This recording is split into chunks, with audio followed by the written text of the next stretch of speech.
দর্শক কেমন আছেন আপনারা সবাই? নিঃসন্দেহে অনেক অনেক ভালো আছেন। আপনাদের সবাইকে ঈদের শুভেচ্ছা ও প্রীতি জানিয়ে শুরু করছি স্বপ্নধারা প্রেজেন্স ঈদের সকালের অনুষ্ঠানে। পুরো অনুষ্ঠান জুড়েই সঙ্গে আছি আমি নামির আহমেদ, এবং যেমনটা চ্যানেল 9-এর দর্শকরা জানে, প্রতিবার আমরা চেষ্টা করি আপনাদের পছন্দের একজন মানুষকে অতিথি হিসেবে নিয়ে তাদের জীবনের গল্পগুলো তুলে ধরার। এবারও এর ব্যতিক্রম নয়। আজ আমাদের মাঝে স্টুডিওতে উপস্থিত আছেন সঙ্গীত শিল্পী কর্নিয়া। স্বাগত আপনাকে। ঈদ মোবারক। ঈদ মোবারক। কেমন আছেন? খুব ভালো আছি। ঈদের সকালটা কেমন কাটে? ঈদের সকালটা খুব সুন্দর একটা স্নিগ্ধ তাই কাটে। আর সকালে যেহেতু সবাই নামাজ পড়তে যায়, দেন তখন আমরা ট্রাই করি যে রান্নাটা কিছুটা হলেও আগে থেকে একটু রেডি করে, যাতে আমরা সকালে নামাজ থেকে আসার পর একসাথে খেতে পারি। সো সেটার প্রিপারেশন চলতে থাকে। এন্ড দেন সবাই খাওয়া দাওয়া করার পরে একটু রেস্টে থাকি। এই তো মানে সকাল যেভাবে আসলে ব্যাপারটা কিন্তু একটু আলাদা হয়, একটু প্রেশার থাকে। সো কোরবানি ঈদটা যদি আমি জিজ্ঞাসা করি যে ওই সময় কেমন ব্যস্ততার মধ্যে দিয়ে যায়? আমাদের আসলে কোরবানি ঈদটা ঈদের দিন হয় না, ঈদের দ্বিতীয় দিন থেকে শুরু হয়। কারণ আমাদের সেকেন্ড ডেতে ঈদের মানে কোরবানিটা দেওয়া হয়। মানে ঈদের দিন তো আসলে প্রচুর আসলে রাশ থাকে কোরবানি ইয়েগুলো, তো দ্যাটস ওয়াই আমাদের সেকেন্ড ডেতে সবসময় করা হয়। তো সেকেন্ড ডেতে সকাল থেকে দেখা যায় যে একদম সকালে মানে কোরবানি হয়ে যায়। দেন মানে সকাল সকাল সবকিছু আর কি ডান। দেন তো দুপুরবেলা রান্না টান্না করা, নিজেকে চেনা যায় অ্যাজ ইউজুয়াল যেটা হয়। আমরা অনেক সময় ফেসবুকে ছবি দেখি যে এমনি দিনগুলো কিভাবে মানে কেমন কাটে, আর হচ্ছে কোরবানি ঈদটা কেমন কাটে? না, আমার যেমন হচ্ছে ঈদের দিন কাটে হচ্ছে আমার অডিয়েন্সকে নিয়ে, আর ঈদের দ্বিতীয় দিনটা কাটে ম্যাক্সিমাম টাইমে ফ্যামিলির সাথে। আর কোরবানি হয়ে যাওয়ার পরে দেখা যায় যে ওইটা সবাইকে দিয়ে আসাটা, এটা একটা ব্যাপার, আর রান্না বান্না এটার একটা ব্যাপার থাকে। আর আমরা আসলে খুব এনজয় করি, মানে খাওয়া দাওয়া, আমার বাসায় অনেক গেস্ট আসে, সো এইগুলো নিয়ে আসলে খুব ব্যস্ত থাকতে হয়। তাহলে কি কর্নিয়া রান্না করতে পছন্দ করে? আমাকে খুব একটা রান্না করতে হয় না, সত্যি কথা বলতে। আমাদের বাসায় আমার দেখা যায় যে শাশুড়ি মা, উনি এত ভালো রান্না করে। ইনফ্যাক্ট আমাদের বড় ভাবি, উনিও অনেক ভালো রান্না করতে পারে। সো আমাকে এত কিছু, আমি ছোট মানুষ তো, করতে হয় না। হ্যাঁ, আমাকে খুব একটা, হ্যাঁ, শুধুমাত্র ওই যে হয় না, গরু নিয়ে আসলো, মাংসগুলো তুমি এখানে বসে থাকো, একটু ফ্যানটা ছেড়ে রাখো, একটু দেখো, চেক রাখো, এরকম আর কি। আচ্ছা, পরিবারের প্রসঙ্গ যেহেতু চলেই আসলো, তো আমরা আজকে একটু জানি যে শ্বশুরবাড়ির সঙ্গে যেহেতু ঈদ কাটে, সেখানে আসলে কারা কারা আছে? শ্বশুরবাড়িতে কারা কারা আছে? শ্বশুরবাড়িতে হচ্ছে আমার সবাই আছে, মানে শ্বশুর শাশুড়ি প্লাস যা, তারপরে ভাসুর, অ্যান্ড আমার ননদও আছে। ও আরেক বাসায় থাকে, সো ও চলে আসে বা আমরা ওদের বাসায় চলে যাই। অ্যান্ড আমি ঈদের দিন দেখা যায় যে আম্মার বাসায় যাই। আম্মার বাসায় সন্ধ্যার পরে আম্মুর বাসায় চলে যাই, অ্যান্ড আমরা ওখানে রাতে ডিনার করি। আর আমার ওখানে আমার বোন আসে, সো বোনও থাকে মাঝে মাঝে, পারিবারিক একটা আড্ডা হয়। তখন পারিবারিক আমাদের আম্মুর সাথে তখন আর কি মিট হয়ে যায়। আচ্ছা, এবার একটু ছোটবেলায় ফিরে যাব। ছোটবেলাটা কেমন কেটেছে, কোথায় কেটেছে? ছোটোবেলায় আমার আসলে বেসিক্যালি সব পড়াশোনা থেকে শুরু করে সব কিছুই ঢাকাতে। বাট আমরা যখন কোরবানি করতাম তখন দেখা যায় দাদু বাড়ি যেতাম। আচ্ছা, সো দাদু বাড়ি গ্রামে ছিল, তো ওখানে আমার সব বিভিন্ন। দাদু বাড়িটা কোথায়? বুঝিনি। দাদু বাড়িটা কোথায়? আমার দাদু বাড়ি হচ্ছে ঝিনাইদহতে। সো ওখানে গিয়ে আমরা সব কাজিনরা মিলে সবাই চলে আসতো ঈদে। তো আগের দিন থেকেই আমাদের আসলে খুব মজা হতো, অ্যান্ড সারা রাত আমরা ফান টান করতাম, খেলাধুলো করতাম, মানে কেউ কাউকে ড্রেস দেখাইতাম না। তো ঈদের সকালে যখন কোরবানি হয়ে আসতো, আমাদের আবার কি হতো, মাটির চুলায় রান্না হতো। সো আমাদের অনেক কাজিনরা, প্রায় 40-50 জন মিলে, অনেক লটস, তো সবাই মিলে আমার দেখা যেত আমার বড় চাচা তখন এরকম বড় হাঁড়িতে পোলাও চড়িয়েছে, মাংস চড়িয়েছে, হ্যাঁ, ওখানে রান্না হচ্ছে এবং আমরা পাশ থেকে দেখা যাচ্ছে যে খাচ্ছি সবাই, তার যার যার মধ্যে। তারপরে চালের একটা রুটি বানাতো, সেটা দিয়ে খাচ্ছি। সো ওই যে একটা ওটা অন্যরকম মজা, ওটার সাথে অন্য কোনো কিছু না। আমার কাছে ছোটবেলার ঈদটা অনেক স্পেশাল, এবং ওই তখনকার ওই গ্রামের ঈদে আব্বু থাকা, দেন আমার ফ্যামিলি গেট টুগেদার, সবাই একসাথে থাকার আসলে অন্যরকম একটা। গ্রামের ঈদটা বোধহয় একটু ভিন্ন কাটে, কারণ ওখানে আমি শুনেছি যে একটা যে ভেদাভেদ থাকে না, যে সে তো প্রতিবেশী, ঠিক আছে, তার বাসায় না গেলেও চলবে, কিন্তু ব্যাপারটা এরকম হয় না গ্রামে। গ্রামের ঈদটা নাকি সবাই একসাথে মিলেই আসলে সাক্ষাৎ হয় তাদের। হ্যাঁ, গ্রামের ঈদটা আসলে অন্যরকম ভালো লাগা। আর ওখানে দেখা যেত আমরা ছোট মানুষ ছিলাম, বাট তারপর মেয়েরা ছিল, বাট তারপর আমরা নামাজে চলে যেতাম। সবাই নামাজ পড়তো, আর নামাজের পাশেই আসলে ওখানে মেলা টেলা হতো, আমরা ওখানে আবার বাচ্চারা সবাই মিলে মেলায় কেনাকাটা করতাম, আবার সালামি পেতাম, সালামির জন্য ওয়েট করতাম কখন সবাই আসবে, চাচারা এসে সালামি দিবে, নতুন চকচকে টাকা, 5 টাকা 10 টাকা 2 টাকা এরকম ছিল তখন। সো এটা অন্যরকম একটা ভালো এখন লাগে। সালামি নিশ্চয়ই দেয়া হয়, পাওয়া হয় কি? হ্যাঁ পাই, আম্মুর কাছ থেকে পাই, শ্বশুর শাশুড়ির কাছ থেকে আগেই পেয়ে যাই। সো তবে এরকম পরিমাণটা পাওয়া কমে হয়। গেছে বোধহয়। না এখন পরিমাণটা অনেক বেশি থাকলেও আগের যে 5 টাকা 2 টাকা 1 টাকার নোট ছিল আমার কাছে মনে হয় যে ওটা অন্যরকম একটা ভালো লাগা।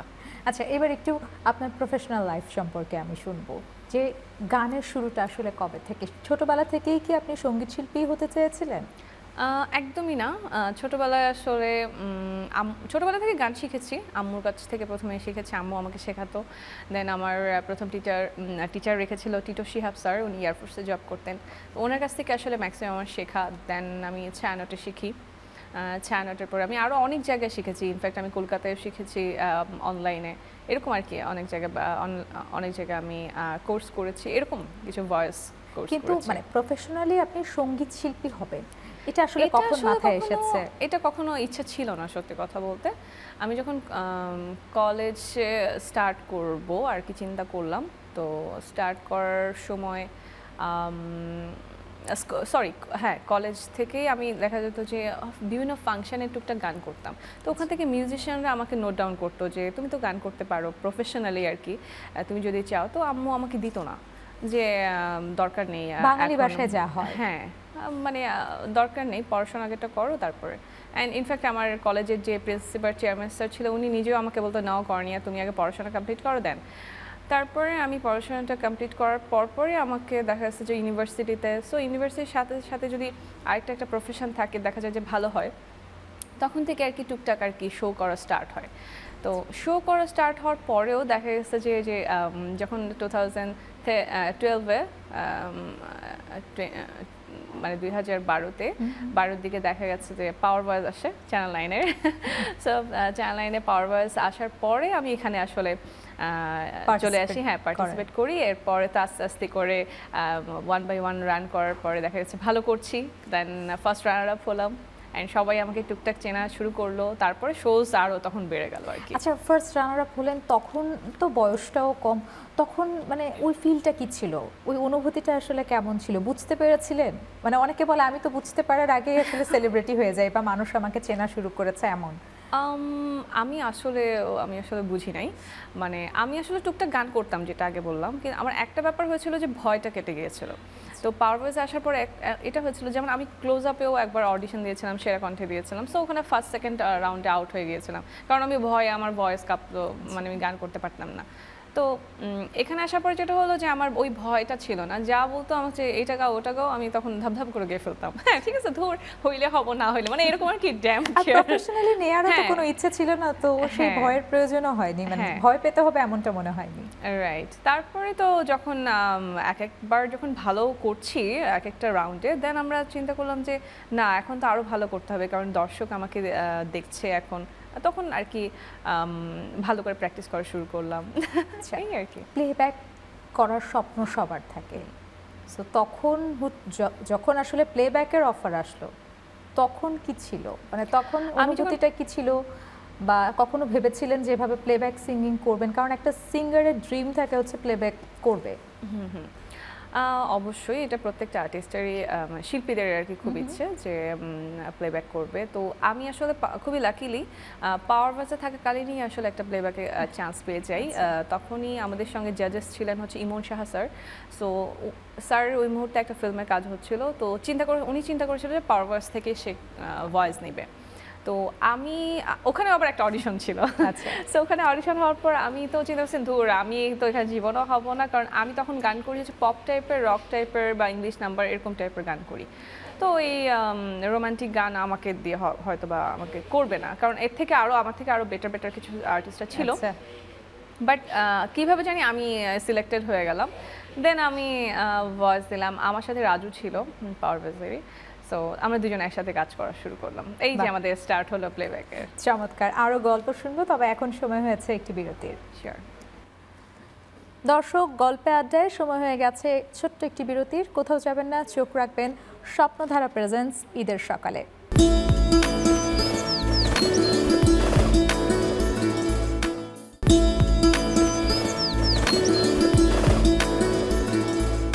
দর্শক আবারও ফিরে এলাম আপনাদের মাঝে ঈদের সকালে। পুরো অনুষ্ঠান জুড়েই সঙ্গে আছি আমি নামিরা আহমেদ এবং আজ আমাদের মাঝে আছেন আমাদের সকলের পছন্দের সঙ্গীত শিল্পী কর্নিয়া আপু। আরও একবার স্বাগত আপনাকে। Thank you.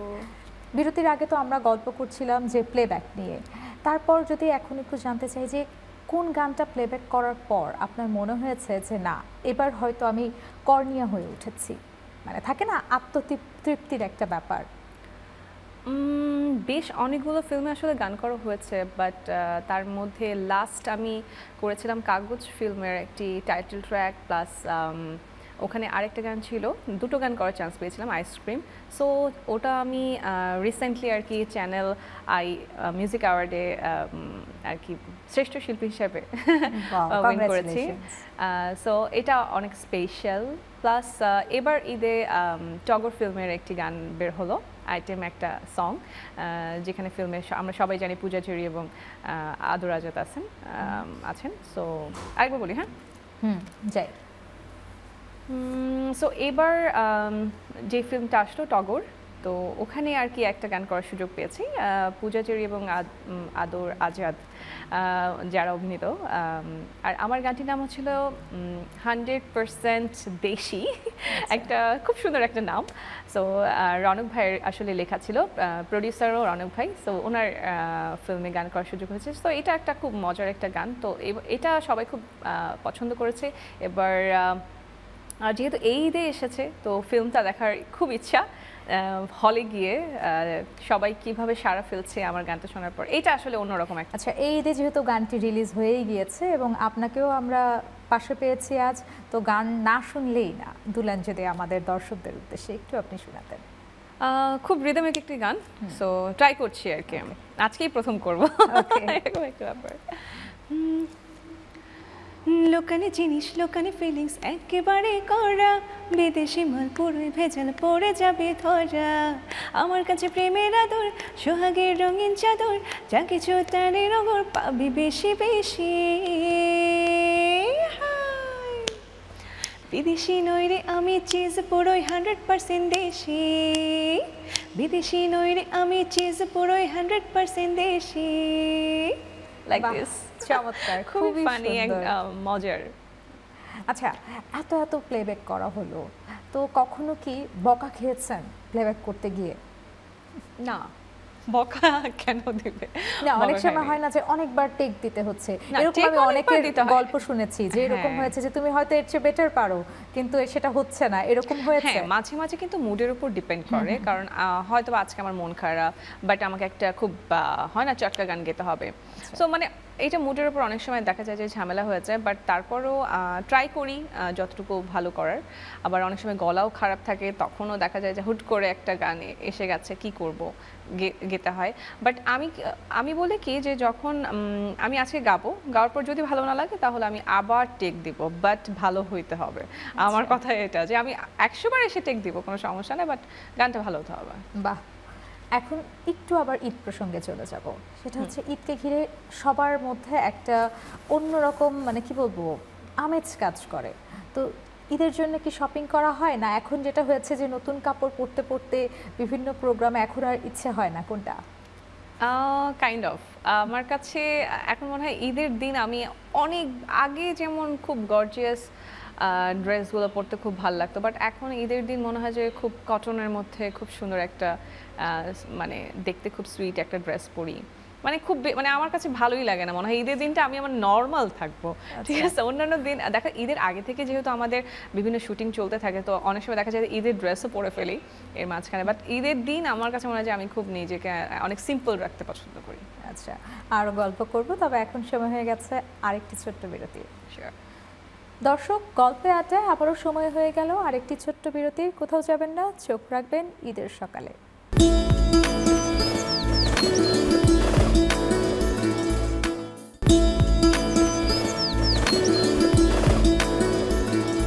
দর্শক, আরও একবার স্বাগত জানাচ্ছি চ্যানেল 9-এর বিশেষ ঈদ আয়োজন ঈদের সকালে। পুরো অনুষ্ঠান জুড়েই সঙ্গে আছি আমি নামিরা আহমেদ এবং আজ আমাদের মাঝে উপস্থিত আছেন সঙ্গীত শিল্পী কর্নিয়া। আরও একবার স্বাগত আপনাকে। Thank you. বিরতির আগে তো হচ্ছে আমরা ঈদ নিয়ে কথা বলছিলাম, এবার একটু জানি যে কর্নিয়া আসলে কি খেতে পছন্দ করে বিশেষ করে ঈদের দিন? আমার ভীষণ পছন্দ গরুর মাংস অ্যান্ড পোলাও, আচ্ছা, খুব পছন্দ। তাহলে কোরবানি ঈদ কিন্তু আপনার জন্যই। হ্যাঁ, না আমি খুবই পছন্দ করি, বাট হ্যাঁ মানে খুব বেশি খাই না, কিন্তু মানে খেতে পারি না আমি। দেখা যায় যে 1 পিস বা 2 পিস, হাইয়েস্ট 3 পিস, এর থেকে বেশি খাইতেই পারি না। আচ্ছা, কার হাতের রান্না সবচেয়ে বেশি পছন্দ? অবভিয়াসলি আমার আম্মুর হাতের রান্না খুব পছন্দ, এখন আমার শাশুড়ির হাতের রান্না খুব পছন্দ। আচ্ছা, আর আপনি আসলে কখনোই রান্না কি করাই হয় না? না, করি না তা না, তাহলে করি, আপনার ভালোই করি। পরিবারের সদস্যরা আসলে আপনার হাতের কোন খাবারটা বেশি পছন্দ করে?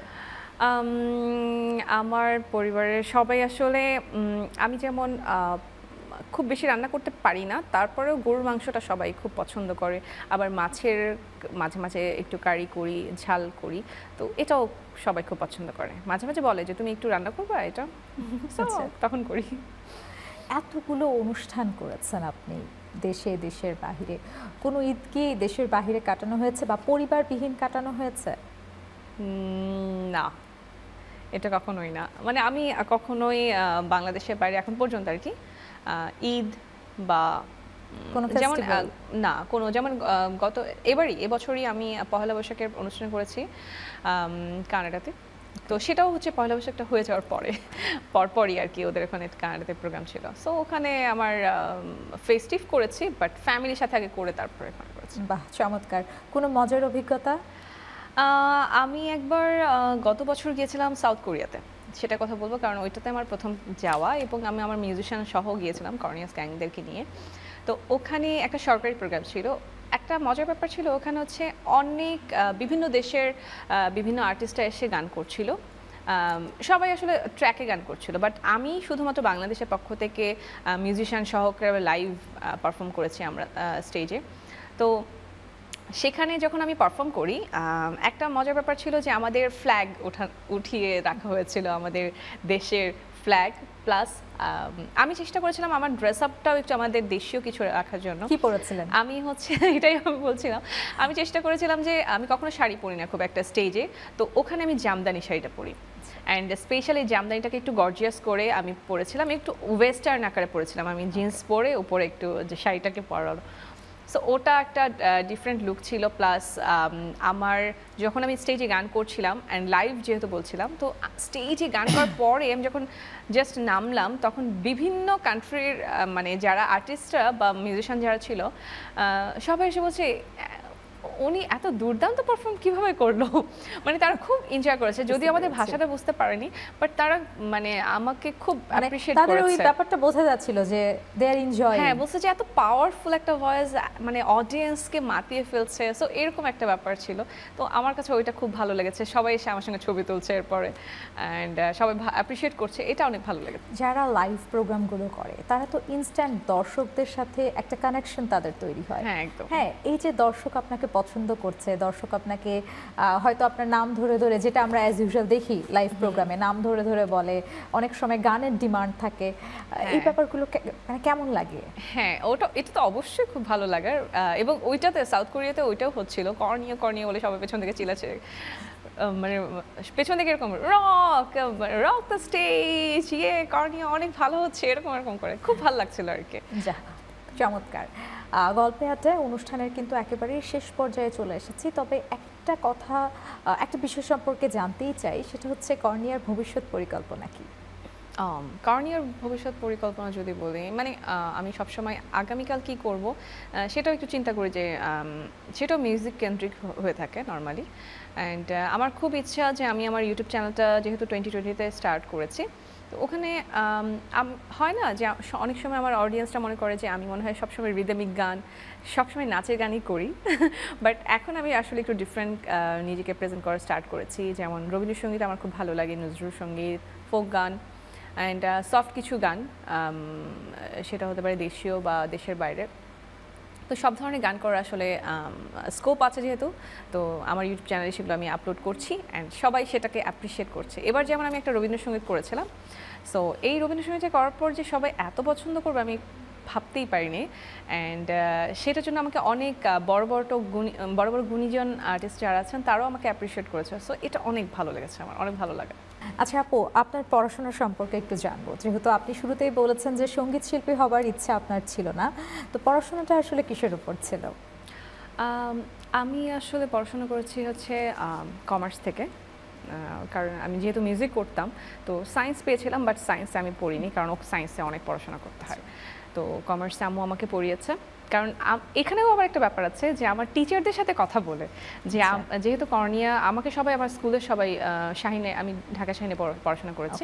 সো ওখান থেকে সব টিচাররা আবার আমি কিসে পড়বো না পড়বো, আমার আম্মা তখন স্কুলে জব করতেন, তো টিচারদের সাথে কথা বলে তারপরে বললো যে কর্নি যে মিউজিক করছে ভালোবাসে, সো আমার মনে হয় যে কমার্স পড়লে আর কি ও বেটার করবে। দেন আমি কমার্সে পড়াশোনা করেছি, দেন আমি স্টার ইউনিভার্সিটি থেকে বিবিএ কমপ্লিট করেছি অ্যান্ড এই তো তারপরে ইচ্ছা ছিল ব্যাংকার হবো বেসিক্যালি, সেটা হয়ে ওঠেনি। হ্যাঁ পাইলটও হওয়ার ইচ্ছা ছিল, বাট মানে হতে পারিনি। আপনার জন্য অনেক অনেক শুভকামনা রইল। আমার দর্শকদের কাছ থেকে আমি বিদায় নিয়ে নেব এবং তার সাথেই আপনার কণ্ঠে গান শুনতে শুনতে কিন্তু বিদায়টা নেব। অবশ্যই। দর্শক, গল্পে আড্ডায় আমরা কিন্তু একেবারে অনুষ্ঠানের শেষ পর্যায়ে চলে এসেছি। আজ এ পর্যন্তই। সবাই ভালো থাকবেন, সুস্থ থাকবেন এবং চোখ রাখবেন চ্যানেল 9-এর পর্দায়। ওয়ান্স অ্যাগেইন ঈদ মোবারক। রিসেন্টলি আমার আরও একটি গান বের হচ্ছে আমার ইউটিউব চ্যানেল থেকে, গানটির নাম হচ্ছে লাল জামদানি শাড়ি। সো এই গানটি দু লাইন শোনাই। চাই না টাকা কাড়ে কাড়ে লাল জামদানি শাড়ি, তোকে আমায় দিন না যাব না বাপের বাড়ি। টাকা কাড়ে কাড়ে লাল জামদানি শাড়ি, তোকে আমায় দিন না যাব না বাপের বাড়ি।